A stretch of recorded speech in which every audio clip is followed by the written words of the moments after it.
क्योंकि बाबा तुलसीदास ने कहा है, प्रथम श्लोक प्रथम सोपान में खुद कहा है, सभी हाथ जोड़कर रामचरित्र मानस में अगर हम प्रवेश करें तो प्रथम श्लोक का उच्चारण करेंगे, वरुणानामार्थ संघानाम रसानाम छंदसामपि, कि वरुणानामार्थ संघानाम, अर्थ शब्द समूह सबकी बाबा तुलसीदास वंदना कर रहे हैं, प्रार्थना नमन कर रहे हैं। मंगला नाम च करतारो वंदे वाणी विनायक। इस श्लोक का अर्थ जानते हो क्या है? कि वर्णा नामार्थ संज्ञानाम, यहां तो समझ में आ गया कि शब्द का, अर्थ का, समूह का, इन सब की बाबा तुलसीदास प्रणाम कर रहे हैं, वंदना कर रहे हैं। पर अंतिम लाइन में कहते हैं, मंगला नाम च करतारो वंदे वाणी विनायक। वंदे वाणी, वाणी माने मां सरस्वती, और विनायक। बाबा कहते हैं कि इस संसार में ये जो मानव तन हमें पाया है, इस मानव तन के दो ही लक्ष्य होने चाहिए। पहला, ऐसी वाणी बोलिए जो मन का पाखो,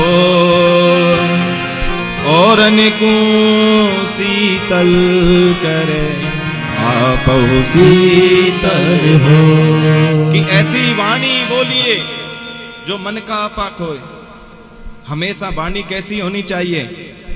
शीतल होनी चाहिए। कभी किसी को कटु वाक्य नहीं बोलें, कभी किसी से अपशब्द नहीं बोलें, क्योंकि हमेशा ऐसी ही वाणी बोलनी चाहिए। क्योंकि एक ध्यान रखना एक बात का, मैं हर कथा में कहता हूं, और आज से महीने डेढ़ महीने पहले इस वजह से ना मुझे भी एक चोट लगी थी कि जीभ पर घाव हो जाए, जीभ पर घाव हो जाए तो जल्दी ठीक हो सकता है, अगर जीभ से घाव हो गया ना तो वो ठीक नहीं होगा। समझ में आया? जीभ पर अगर चोट लग गई तो वो ठीक हो जाएगा, अगर इस जीभ ने किसी को चोट दे दी ना तो वो ठीक नहीं होगा। इसलिए हमेशा ऐसी वाणी बोलो जो मन का आपाक होए। अरे होगा वही जो राम रच रखा, होना तो वही है जो परमात्मा ने रच रखा है। अब तुम्हारे क्रोध करने से क्या बहू ठीक चलेगी? तुम्हारे क्रोध करने से क्या तुम्हारा पति ठीक चलेगा? नहीं चलेगा। किसी के कुछ करने से, कहने से नहीं चलेगा।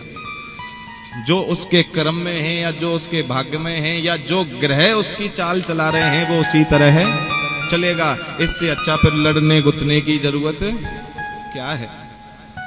अरे पाप करेगा तो वो भोगेगा, और पुण्य करेगा तो कुछ तुम्हें भी मिलेगा। अगर पति पुण्य करता है तो उसका आधा हिस्सा पत्नी को मिलता है, और अगर पति पाप करे तो कुछ नहीं मिलता, और पत्नी अगर पुण्य करे तो कुछ नहीं मिलता, और पत्नी पाप कर दे तो आधा पाप पति को मिल जाता है। अब मैया करिए, हाय आज ही पता चला ये तो। बोलो राधे राधे, और जोर से बोलो। ये सत्य है, ये कोई पौराणिक कथाएं नहीं है जो मैं अपने मन से आपको कह रहा हूं, ये वेदों में खुद लिखा हुआ है। इसलिए हमेशा ऐसी वाणी बोलो जो किसी को ठेस ना पहुंचे, किसी को चोट नहीं पहुंचे।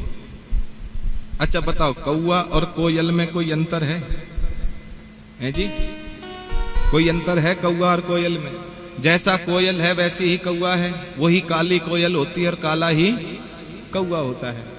बस थोड़ा सा आकार बदला हुआ है, नहीं तो वैसे ही चोंच उसकी होती है, वही दो पैर उसके होते हैं। परंतु अगर कहीं पर कौआ बोल रहा हो तो क्या कहते हो? अगर कहीं कौआ बोल रहा हो तो क्या बोलते हो? कि इस दुष्ट को भगाओ, अशुभ बोल रहा है, कहते हो ना। और अगर कहीं कोयल बोल रही हो तो बैठकर सुनते हो क्या सुंदर बोल रही है। कौआ किसका धन हर लेता, कोयल किसको देती है, केवल मीठे बोल सुना कर जग को बस में कर लेती है। कि केवल मीठा ही तो बोली बोलती है कोयल, और उस मीठी बोली की वजह से वो पूरे जग को बस में कर रही है। और कौआ जो है मीठा नहीं बोलता तो वो बस में नहीं कर पा रहा है। तो कैसी वाणी बोलनी चाहिए? हमेशा मीठी वाणी बोलनी चाहिए। जिससे किसी को ठेस ना पहुंचे। इसलिए बाबा तुलसीदास ने सर्वप्रथम क्या कहा, वंदे वाणी विनायको। पहले वाणी तुम्हारी ऐसी हो जिसकी वजह से किसी को ठेस नहीं पहुंचे। आज के बाद कोई क्या कर रहा है करने दो, नहीं कर रहा है तो भी ठीक है, आप अपनी मस्ती में रहो। आप अपनी मस्ती में रहोगे ना तो वो गलत करने वाला भी अपने आप ठीक करने लग जाएगा, और तुम उसे बार बार जो है पंच करोगे ना तो वो फिर जो है और ज्यादा गलत करेगा, और ज्यादा। तो हमेशा किसी से कुछ मत कहो, जो करनियां हैं तो वो तो मेरा नंदलाल है, मेरा गोविंद है। जिस दिन इसकी निगाह पड़ेगी ये सब कुछ ठीक कर देगा, उस पर भरोसा तो करो। दूसरा बताया विवेक, यानी कि गणेश। वाणी माने सरस्वती और विवेक माने गणेश। बुद्धि जो है, विवेक ऐसा हो, जो बहुत से व्यक्तियों को देखा है मैंने, इतने पढ़े लिखे हैं जिसकी कोई सीमा नहीं, नौकरी अच्छी है पर माता पिताओं को अनाथ आश्रम में छोड़ रहे हैं, वृद्ध आश्रम में छोड़ रहे हैं। अब बताओ वो ज्ञान किस काम का है? कोई काम का ज्ञान? अच्छे पढ़े लिखे व्यक्तियों को मैंने पैर छूते नहीं देखता हूं, शायद उनको लगता है बेइज्जती होगी।